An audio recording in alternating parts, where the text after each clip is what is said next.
आपने मुझसे कहा राखी जी अगर लगातार आंख फड़क रही हो तो क्या हो। पहले मैं आपको बता दूं आपके शरीर के सभी अंग फड़कते हैं। सुनकर अजीब लगता है ना, पर ये सच है। आज मैं आपको बताऊंगी आंख फड़के तो क्या करें उपाय, और आंख फड़के तो क्या उसका शगुन अच्छा होता है कि बुरा होता है।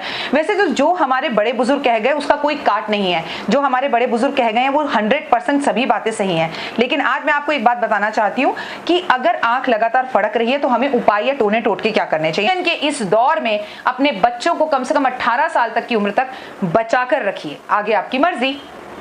अगर आंख लगातार फड़क रही हो तो पहले बता दूं अगर लड़कों की और लड़कों की क्या आंख फड़कने में फर्क है।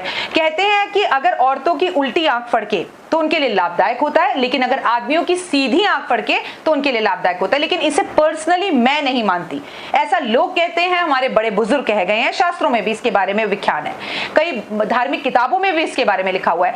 क्योंकि आपकी सीधी आंख फड़के या उल्टी आंख फड़के, मेरा मानना यह है वो स्त्री हो या पुरुष हो, वो हमेशा लाभ ही देती है या किसी अप्रिय घटना को होने का संकेत देती है।